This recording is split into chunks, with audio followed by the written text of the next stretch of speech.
gracias por esta entrevista y la primera pregunta que quiero hacerte es el tema de la plenaria de la UISC que hemos elegido es abrazar la vulnerabilidad en el camino sinodal. ¿Puedes comentar un poco este tema? A ti, Patricia, muchas gracias por esta invitación. Yo creo que es un tema que está arraigado profundamente a la condición humana, pero también a la experiencia que todos tenemos de haber sido llamados al seguimiento de Jesús. La vulnerabilidad es innata a la experiencia también de la fe y de creer. Nuestro Dios es el Dios encarnado, el Dios que se metió a la historia, el Dios que abrazó el límite, y por eso pues la vulnerabilidad hace parte de lo que somos. Por esencia somos criaturas, y en lo cotidiano pues nos topamos con la experiencia de nuestro propio límite personal, comunitario, social. Entonces creo que es muy acertado que la UIS haya pensado que este es el tema de la asamblea justo después de la pandemia, porque si hay una experiencia vital que hemos tenido todos es la experiencia de toparnos con lo incierto, con lo que no se puede calcular ni medir. A nosotros, vida religiosa, tan acostumbrados a los planes, a los cronogramas, a controlarlo todo, pues esta realidad de la vulnerabilidad de la humanidad nos puso de cara a la conciencia también de lo finito, del propio límite. Y yo creo que eso es gracia. La experiencia de abrazar la vulnerabilidad es la experiencia también de reconocer la gracia, de reconocer que todo es don, y que ese Dios encarnado que se metió en nuestra historia pues está aquí precisamente para salvar, para liberar y para dignificar. Nosotros precisamente después del COVID queremos no solamente superar la vulnerabilidad, sino queremos abrazarla. Sí. ¿Qué es para ti la vulnerabilidad, Liliana? Para mí hace parte de la condición humana, de eso que nos topamos todos los días cuando nos encontramos con nuestra propia tierra, con nuestro propio barro, cuando nos miramos al espejo y reconocemos que no somos ni los superhombres ni las supermujeres que a veces pretendemos ser, sino que estamos habitados también por el límite, que estamos habitados también por la enfermedad, por la propia fragilidad. Entonces la vulnerabilidad es el escenario en el que es posible la gracia, es el escenario en el que es posible la acción de Dios, que dignifica, que salva, que libera, que abre otros horizontes. Es ese espacio en el que yo me encuentro con mi propia verdad y entonces entiendo que hay alguien que me supera y que me trasciende y que existo más allá de lo que soy yo, o puedo medir o puedo calcular.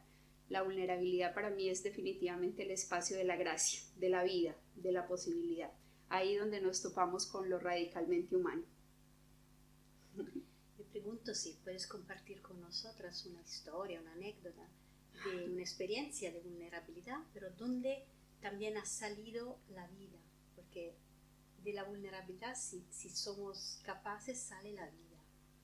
Sí, Patricia, yo era muy joven, muy joven no, pero tenía como 30 años, era misionera en Perú, trabajaba en un colegio de fe y alegría, estaba en un momento muy, muy bello de mi vida, era un momento así como de mucha plenitud y mucha fecundidad apostólica, relacional, y por esos cerros de Lima, esos cerros empobrecidos de Lima, me topé con la enfermedad. O sea, una mujer así de unos 78 de estatura, de 30 años y que creía ser muy fuerte, de un día para otro se encontró con la experiencia de su propio límite. Me dio una tuberculosis y fue una tuberculosis que no se diagnosticó a tiempo, se complicó, y esa experiencia me condujo a tener como la gracia de sentir que todo es relativo. O sea, que lo fundamental, fue una experiencia que a mí me partió la vida en dos, fue encontrarme primero con la enfermedad, con el dolor, con la limitación, con la necesidad del cuidado de los otros, con no poder valerme yo por mí misma, pero además encontrarme con que todos los planes que yo tenía se derrumbaron. Tuve que regresar a mi país, que es Colombia, dejar todas las cosas, las relaciones, los proyectos, y entender existencialmente que hay momentos en la vida en los que todo se torna relativo, en lo que fundamental pues se vuelve la persona de Jesús, nosotros que somos mujeres consagradas, su seguimiento. Fue una experiencia vital que me hizo priorizar también lo gratuito, la relación, lo humano, entender que muchos proyectos y planes que hacemos pues en el fondo son muy importantes y los tenemos que hacer porque para eso existimos también, porque se nos confiere una misión, pero que lo fundamental, lo que realmente permanece, pasa por la relación, pasa por el cuidado de la vida, pasa por el acompañamiento de las personas. Fue una experiencia de vulnerabilidad que me hizo definitivamente distinta. Si yo tuviera que decir dónde se parte mi vida, tendría que decir antes y después de la tuberculosis, antes y después de esa experiencia de vulnerabilidad que me hizo más capaz también de misericordia, de entrañas compasivas, de ponerme en el lugar de los otros y más capaz de abrazar mi propio límite, mi no poder, esa zona en la que simplemente soy criatura y me dejo hacer y me dejo llevar y me dejo acompañar y me dejo amar. Gracias, Liliana, por compartir esto. Y te digo la verdad que me resuena mucho porque he vivido lo mismo cuando tuve el COVID, ¿no? Y al final te preguntas, la cosa más importante son las relaciones, ¿no? Y creo que escuchando de muchas hermanas y hermanos se va a resonar lo que tú has contado con la fragilidad, la vulnerabilidad de cada uno y cada una. Y esto también es un canal para acercarnos a las personas que sufren, ¿no? Sí. Y también es muy hermoso, Patri, porque cuando más frágiles somos, más necesitados somos de los demás. Entonces, la experiencia de la vulnerabilidad nos ubica en el lugar de lo común, donde necesitamos de la presencia, de la palabra, del abrazo, del cuidado, del otro. Entonces, es una experiencia que nos ubica también de cara pues, a lo común y en nuestro estilo de vida eso es fundamental. Bueno, hablando siempre de vulnerabilidad, creo que durante este tiempo del COVID ha sido algo que ha afectado la vida religiosa como los pueblos de América Latina y Caribe, ¿no? ¿Puedes nombrar algunas vulnerabilidades en este momento en la vida religiosa femenina, pero también en los países, en los pueblos de América Latina y Caribe? Pues en la vida religiosa del continente tenemos en este momento la experiencia de la pequeñez, de la fragilidad en torno como a unas tendencias. Hay una tendencia a la disminución numérica, hay una tendencia también a lo institucional que a veces nos ubiquen en el lugar de la pérdida de la memoria. Son tendencias que nos ponen de cara también a nuestro pecado, porque la experiencia de la vulnerabilidad también a veces pasa por abrazar esa condición. La tendencia al acomodamiento, al lugar del confort, de la resignación y de la falta de utopía, de sueño, de proyecto que nos movilice y nos ponga en salida. Creo que por ahí hay unas tendencias en la vida religiosa que nos ubican en esa zona límite, en la que reconocemos también que no lo podemos todo, y ante esas tendencias entonces el desafío del desborde de lo germinal, de creer en el valor de lo pequeño, de creer también en el valor de lo comunitario, de lo que se teje con otros, de la necesidad de hacer red. Esta pandemia vino a recordarnos que somos frágiles y en un continente como el nuestro vino a recordarnos que hay muchísimas desigualdades, que hay una pobreza que hace que incluso la salud o las situaciones de enfermedad no se puedan vivir de la misma realidad en unos contextos que en otro. Acompañamos muchísimas personas en territorio, por ejemplo, amazónico o en el Pacífico colombiano o en distintas zonas de nuestros países en los que pues no había ni lo mínimo para poder hacer posible la vida, o sea, ni decir oxígeno, no había nada, no había una medicina, no había. Entonces es constatar que estamos realmente en un continente permeado por la desigualdad, pero también por la corrupción. O sea, estamos en medio de sistemas políticos que tienden a la polarización, que están generando brecha, que están generando división, pero además un ejercicio de lo público muy teñido de corrupción, que no piensa en el bien público, sino que piensa muchísimo en el bien particular. y estamos en un continente en el que el fenómeno migratorio, este es un continente que migra de norte a sur y de sur a norte, son caravanas y caravanas de migrantes por todo el continente, y todo esto nos pone cara pues a la necesidad de ante esas vulnerabilidades poder generar entrañas de misericordia, capacidad de acogida, pero también profetismo, denuncia y anuncio de la necesidad de trabajar más integralmente por la dignidad humana y el bien común. Creo que son muchas las realidades de vulnerabilidad en nuestro continente y en la vida religiosa de nuestro continente, y por eso también muchas las posibilidades de compromiso y muchísimos los cauces que se abren para la participación y la entrega con osadía de la vida religiosa en el continente. Pero la llamada fundamental será que pues, la experiencia del encuentro con Jesús nos desinstale, nos lleve a hacer una vida religiosa más capaz de frontera, de compromiso, de riesgo, una vida religiosa más involucrada también en la defensa de la paz, de los derechos humanos. Por ahí tenemos muchísimos desafíos. Liliana, ¿cómo podemos acompañar la vulnerabilidad de los otros, de las otras, pero también la nuestra? ¿Cómo dejarnos acompañar para que de la situación de vulnerabilidad pueda, abrazándola, salir la vida? Sí. Vida en abundancia. Yo creo que lo primero será reconocerla, o sea, no podemos negarla, porque si hay negación, entonces no puede haber posibilidad de abrazo y conciencia de la propia vulnerabilidad. Entonces creo que hay que crecer en conciencia, y la conciencia entonces reconocimiento de esas fragilidades y vulnerabilidades a nivel personal o comunitario o social que tenemos. Creo que nos las tenemos que narrar, y a la vida religiosa le hace mucho bien narrarse también sus vulnerabilidades, ponerle nombre. A veces ponerle nombre supone enfrentar el conflicto, pero hay que enfrentarlo, es la condición para que pueda haber un camino de sanación y de liberación. Luego creo que será fundamental también tejer redes. Es una tendencia que por lo menos en el continente tenemos ahora con muchísima fuerza.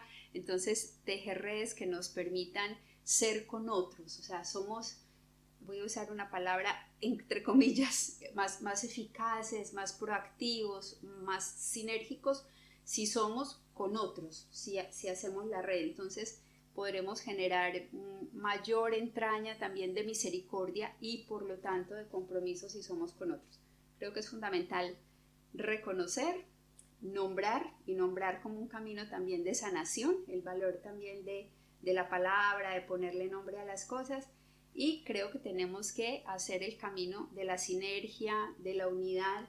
Por eso lo sinodal ahora es tan importante, o acontecimientos como la Asamblea Eclesial de América, a la que nos estamos nosotros preparando, porque es la posibilidad también de sumar, de juntos poder generar respuestas más significativas para atender a distintos desafíos que tenemos a nivel comunitario o a nivel también social. Pero creo que el camino del abrazo a la vulnerabilidad supone también un camino del abrazo a lo humano, y supone la conciencia de que nuestro Dios no para de actuar. O sea, nuestro Dios es el eterno creador y recreador, y está metido en nuestra historia creando con nosotros, a pesar de nosotros.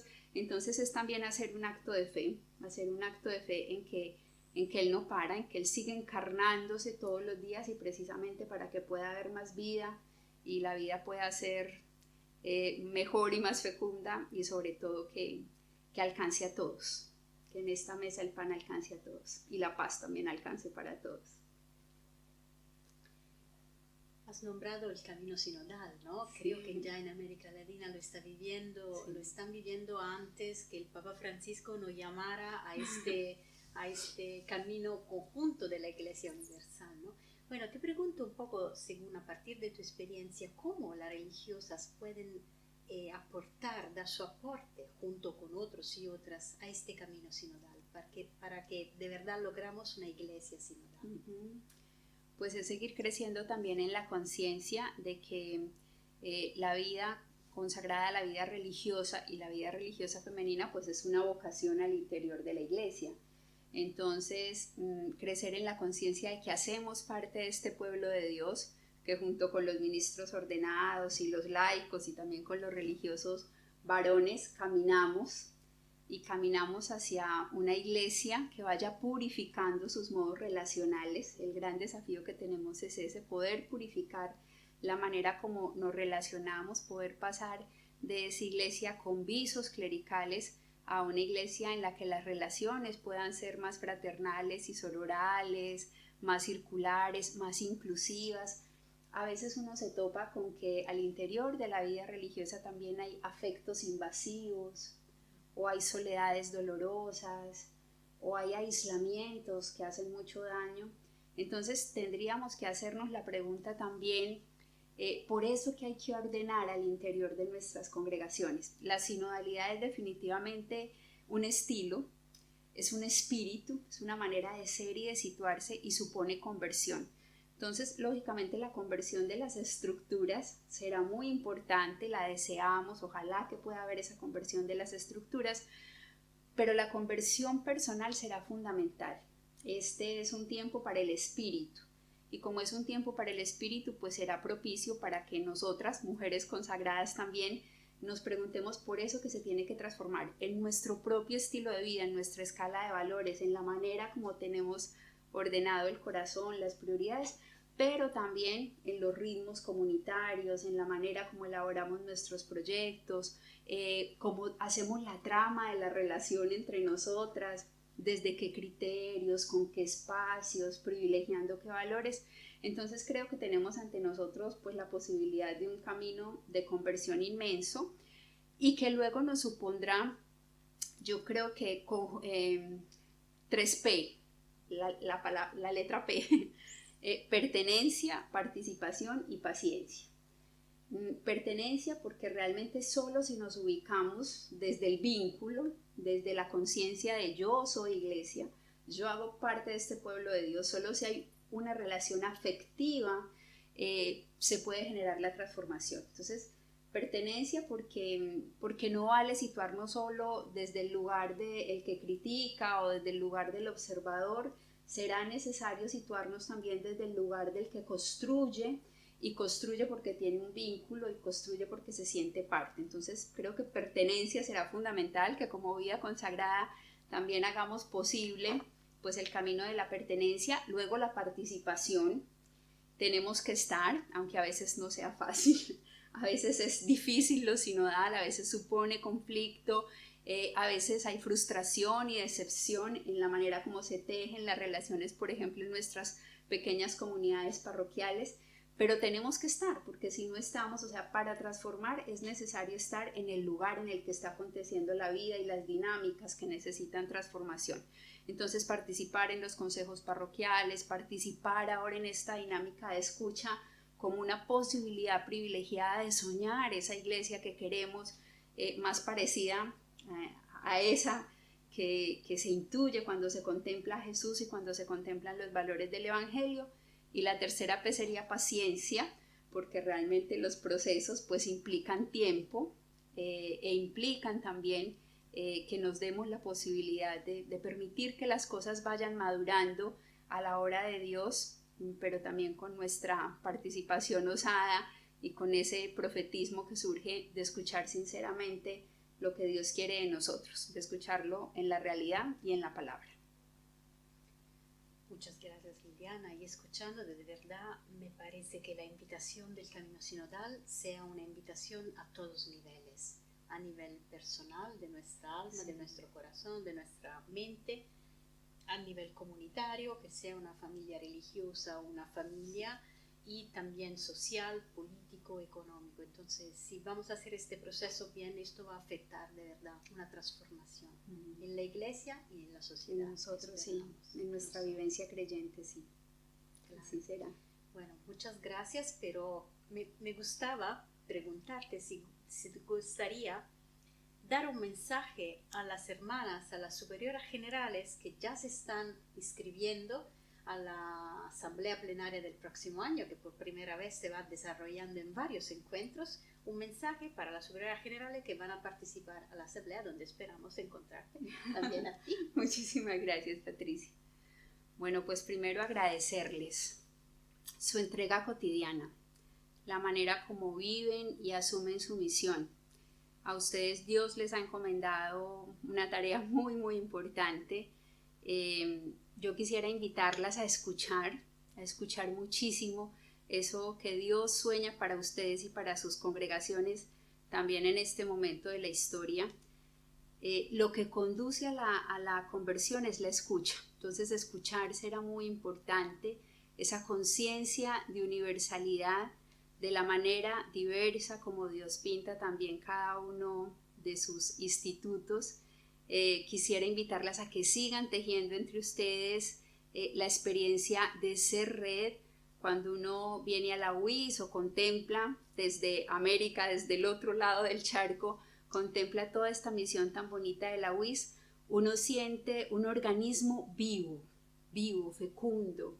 Entonces yo las quiero invitar también a que participen, a que sigan soñando también esta UIS, cómo la quieren, haciendo qué opciones, desde dónde, y les agradezco profundamente la visión que cada una de ustedes tiene y todo el bien que desde ahí hacen a la iglesia. No se cansen, mantengan la osadía, mantengan la capacidad de abrir horizontes, y yo sí quisiera de una manera muy especial recordarles que somos misión, la vida religiosa es misión. Entonces invitarlas a que no nos paralicemos porque somos pocas, porque estamos enfermas, porque que no busquemos justificaciones para nuestras parálisis, que sigamos recordando que somos misión y que por eso nos esperan también todas esas fronteras geográficas y existenciales. Y de manera especial quisiera invitarlas a la Amazonía, ese rinconcito de América en el que se necesita la presencia y el compromiso de la vida religiosa. Abrazamos nuestra vulnerabilidad para que salga vida en abundancia. No quiero terminar nuestra entrevista sin mostrar tu libro que nos ha regalado. Muchas gracias. Al eco de su voz renace la esperanza. Un comentario pequeño. ¿Dónde salió este libro? Es un libro muy sencillo. Las hermanas Paulinas me pidieron que si podía ponerle palabra a la experiencia pues, de estos años de servicio a la vida religiosa del continente. Es un libro pues, en varios capítulos, un primer capítulo que diagnostica la realidad de la vida religiosa de América Latina y el Caribe a partir de 5 tendencias que pueden paralizarnos, que nos quitan vida, y 5 desbordes que intuyo que podrían generarnos vida. Desbordes que nos fecundan, que nos abren horizontes. Un segundo capítulo, una aproximación, una lectura, una hermenéutica del icono inspirador de la CLAR, que es el icono de las bodas de Caná y lo que la madre tiene entonces para decirnos a nosotros como consagrados hoy. En el tercer capítulo, una aproximación a los votos, a la pobreza, la castidad y obediencia en clave femenina. Y el cuarto capítulo, unas propuestas para rumiar y pasar por el corazón. Es un aporte muy, muy sencillo. Se lo agradezco a las hermanas Paulinas, que fueron quienes tuvieron la iniciativa, pero una experiencia esta de escribir que me posibilitó también pues sentarme y rumiar lo que han sido estos años de servicio a la vida religiosa de América Latina y el Caribe. Nosotros te agradecemos por tu servicio, por ser tú, y gracias también por el libro. Gracias, Liliana. Un abrazo desde Roma a todas las hermanas y hermanos de América Latina y Caribe. Muchísimas gracias, y por la certeza de que estamos caminando juntas. Es muy bonita esta experiencia vital de saber que vamos de la mano sirviéndole a la vida religiosa. Un abrazo y gracias.